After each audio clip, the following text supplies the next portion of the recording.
Makoto Masumi is an ordinary high school student, but his life changes when it's revealed that his parents came from another world. One day, they leave Earth, and Makoto is summoned to that same fantasy world by the goddess Tsukayomi, who assigns him the role of a hero. This world, however, is filled with non-human races and dangerous monsters. Before sending him off, the goddess blesses Makoto with the ability to understand every language. After wandering through a vast wasteland for 3 days, Makoto encounters a young orc girl named Emma, who is being attacked by a two-headed wolf. He defeats the monster with ease, revealing his newfound strength. Grateful, Emma brings him to her village, where he begins learning the basics of magic. Determined to grow stronger, Makoto sets out to challenge a mighty dragon named Shen, who wields an axe and specializes in creating powerful illusions. During their battle, Shen traps Makoto in a pleasant illusion of his happiest memories. However, as Shen glimpses deeper into Makoto's other memories, he becomes fascinated by the sights of modern Japan.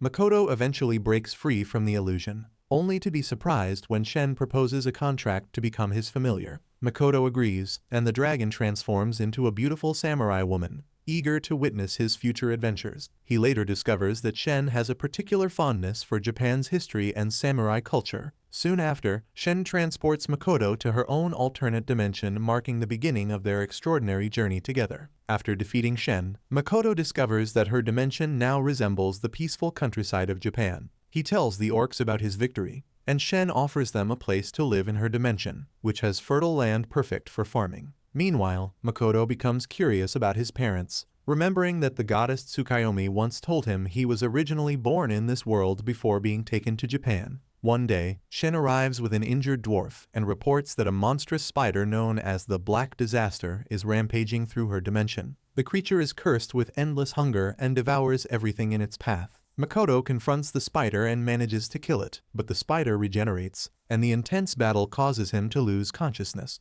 Shen tries to reason with the beast, who suddenly reveals that Makoto's overwhelming violence has sated its hunger. Wanting to stay by Makoto's side, the spider agrees to form a contract with him. When Makoto wakes up, he is startled to see that the spider has taken on the form of a beautiful woman. Shen explains the situation, and Makoto names her Mio, while Shen keeps the new name Tomo. He also learns that the injured dwarf, named Baron, is a skilled blacksmith capable of crafting powerful artifacts. During his unconscious state, orcs, dwarves, mist lizards, and spiders from both Tomo's and Mio's villages had come together out of concern for him. Later, Makoto travels to the human world, only to be attacked by a nearby village. Tomo explains that his massive magical aura makes humans mistake him for a demon lord. To avoid suspicion, Makoto spends several months learning the human language and uses Baron's enchanted tools to suppress his aura. He then registers as a merchant and joins the Adventurers Guild. Tomo and Mio quickly become famous for their overwhelming strength, far surpassing even the strongest adventurers. While Makoto, due to his suppressed power, appears weak, barely at level 1. Makoto soon notices that the prices in the city are abnormally high and that suspicious people are following him. That night, Tomo foils an ambush on his wagon. While buying supplies, Makoto and Mio meet a girl named Rinon, who tells them her sister, Toa, has gone missing. Tomo tracks down the kidnappers, killing 3 and capturing 1. Using Rinon's drawing and Makoto's memory, they learn that Toa's group betrayed her and took her captive. Makoto, who thinks Toa resembles a girl named Heisukawa from Japan, sends Mio and Tomo to rescue her. Meanwhile, Rinon is pressured by the thieves to steal Makoto's gold to repay Toa's debt, but she refuses, unwilling to betray his kindness. Mio and Tomo defeat the thieves' leader, Milt, and destroy much of the city in the process, competing over who can defeat the most enemies. Tomo then alters everyone's memories, making it seem as if a monster horde had destroyed the city of Zetsuya. Because the Adventurers Guild there is gone, Makoto must re-register in the next city, Saige. Before heading out, Makoto tells Tomo to train alone in the forest while he travels with other adventurers. Along the way, Makoto and Mio slay many demons, collecting valuable materials like ruby iant parts, which Toa gathers for trade. After arriving in Saige, Makoto celebrates his successful registration with new companions, Luisa the elf archer, Hazel the human alchemist, and Ranina the dwarf knight. Makoto plans to sell the ruby eyes to the Rembrandt Trading Company, though Toa warns him of its poor reputation. Back in the Demiplane, Emma reports great progress. The orcs have started constructing a palace for Makoto, the dwarves are building infrastructure, and the mist lizards have cultivated farmland.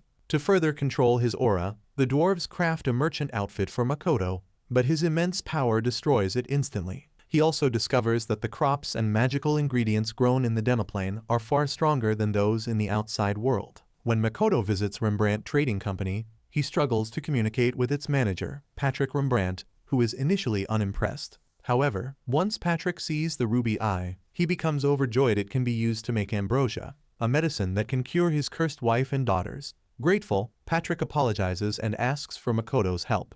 Makoto easily passes the merchant exam using basic middle school math, then cleverly completes the second test collecting 4 dangerous items by substituting them with ruby eyes of equal value.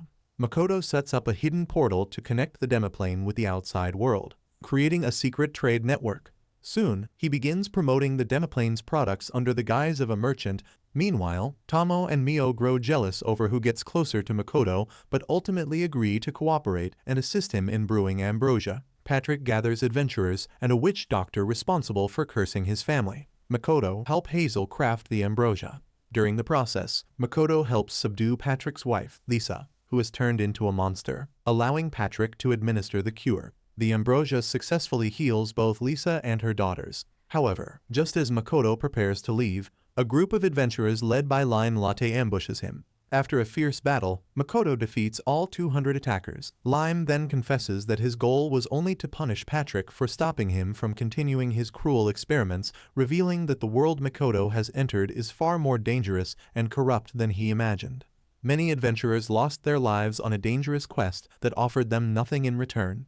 Lime, reflecting on the tragedy, realizes that the witch doctor may have actually cursed him, turning him into a demon. Regretful for everything he's done, Lime apologizes to Patrick, who chooses to forgive him and spares his life. Grateful yet burdened, Lime retires from adventuring. Seeing his memories, Tomo learns that Lime had been secretly sending all his earnings to the orphanage where he grew up. Moved by his kindness, she gifts him a handcrafted katana and appoints him as one of Makoto's spies.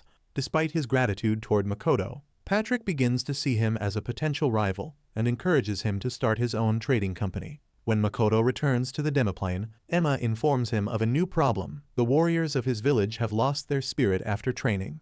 Makoto realizes it's his fault. His overwhelming strength made them too dependent on him, causing them to lose confidence. To restore their morale, he organizes weekly competitions that inspire friendly rivalry and push everyone to improve together. Later, Makoto, Mio, and Tomo re-register as adventurers and are asked to train new recruits. Makoto chooses Toa's group and assigns Tomo to guide them. However, Tomo feels uneasy, noticing how much Toa resembles the Japanese girl from Makoto's previous life, and worries he might be unconsciously drawn to her. She puts Toa's team through brutal training, eventually sending them to fight 100 ape monsters. Their victory proves they've become one of the strongest adventure teams. Makoto decides to rent a shop from Patrick's company to start selling ambrosia flowers. He prefers renting instead of buying, fearing ownership might allow Patrick to spy on his activities. Patrick respects his decision and helps him set up business in a neutral city. A celebration is held in Makoto's village to mark the launch of his new trading company.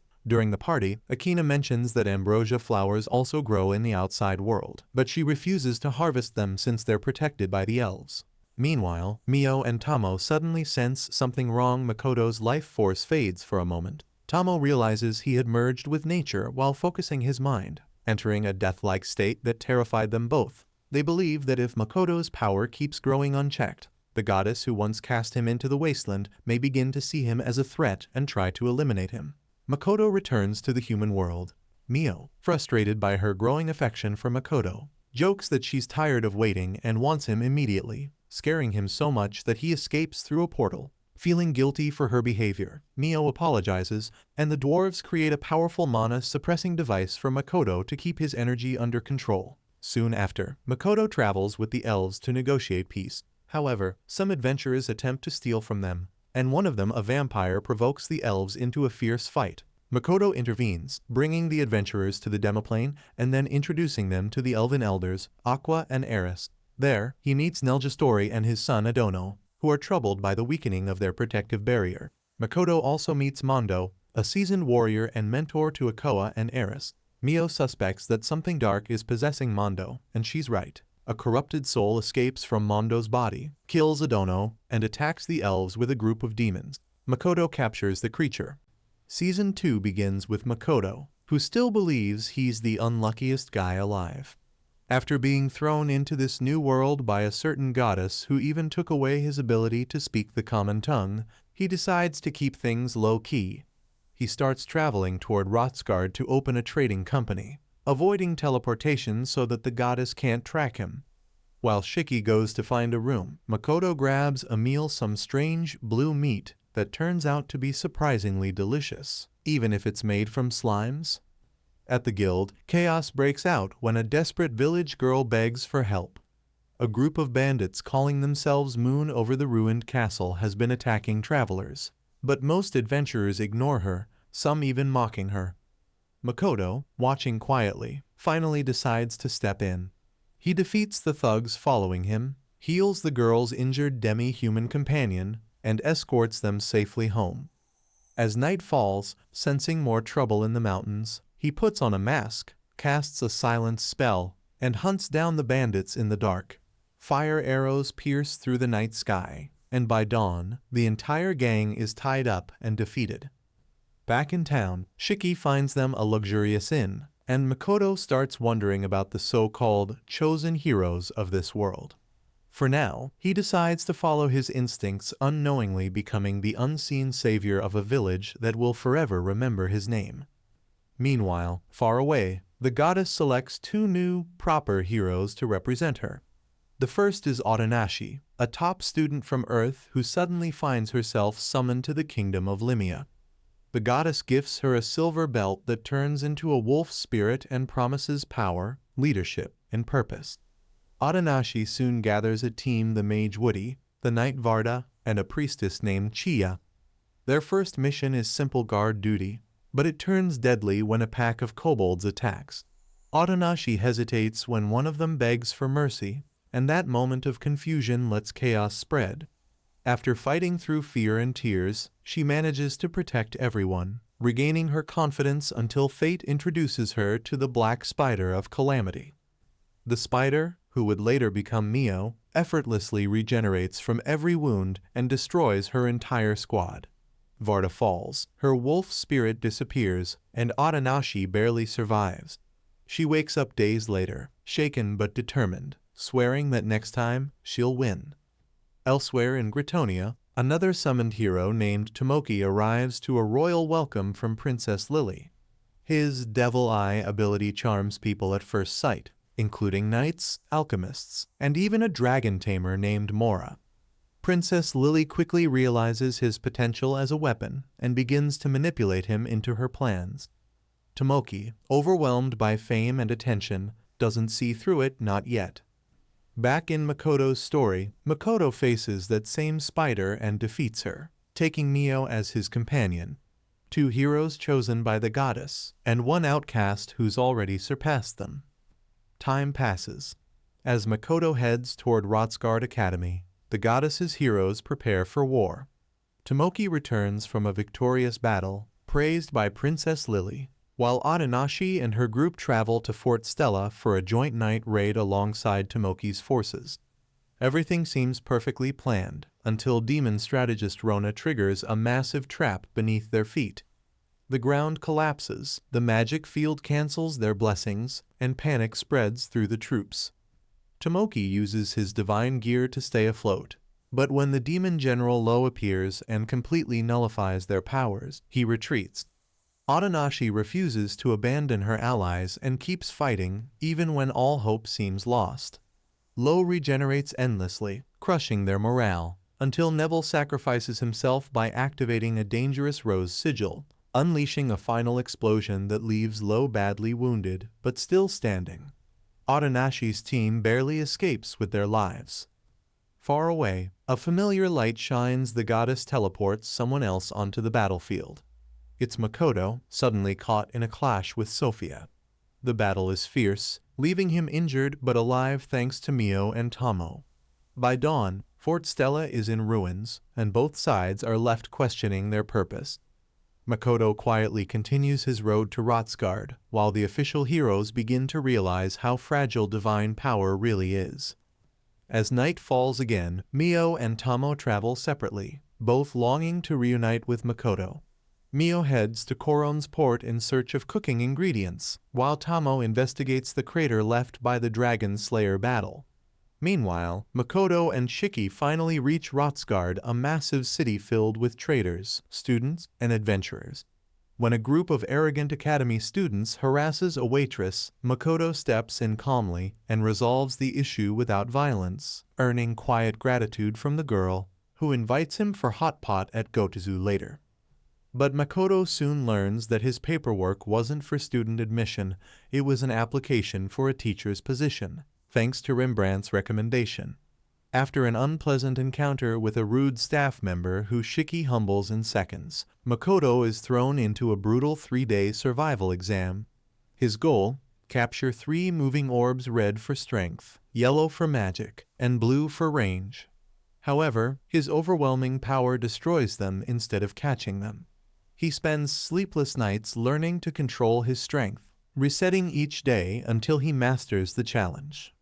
On the final day, even an assassin tries to sabotage him with poison, but Makoto's resistance is too high.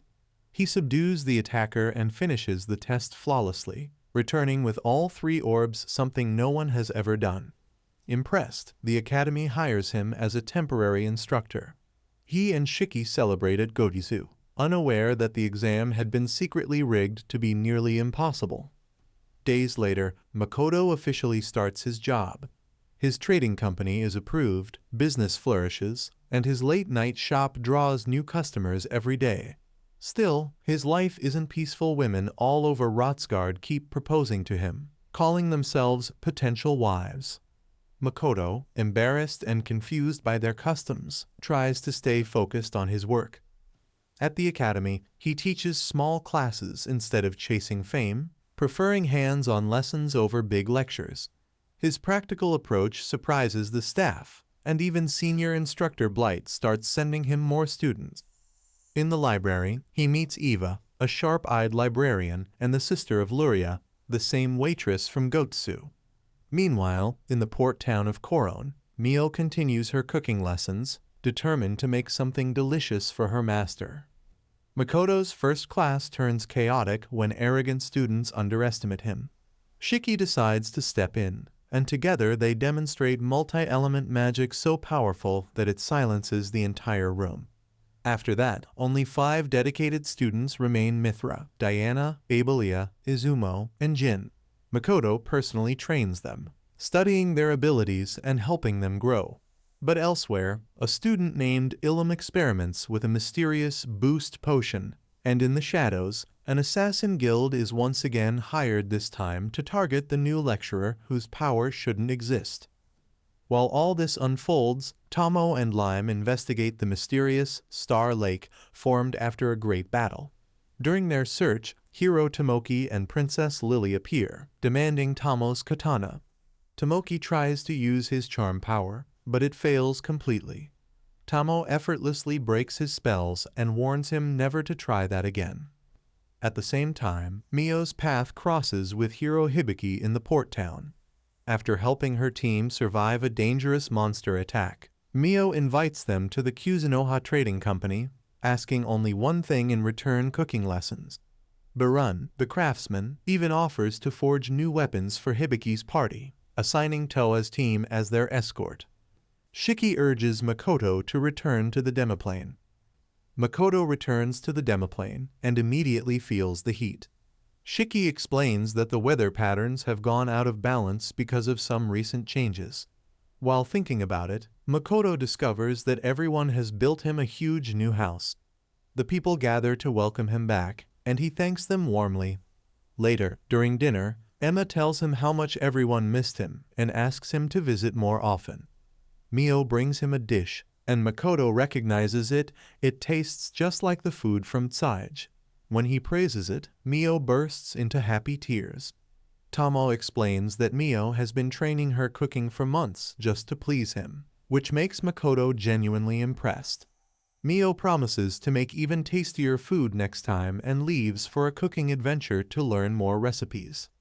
After resting, Makoto attends a meeting where Tomo reports her investigation. She met a hero named Tomoki Iwahashi from the Gritonia Empire, a prideful boy obsessed with his power. She suspects he could even turn against humanity someday. Shiki then mentions that Tomoki might be the one spreading information about guns. Makoto explains that guns aren't as strong as spells, but can still kill easily. Tomo admits she wanted to eliminate the hero's group, but Makoto stops her, telling her to observe first.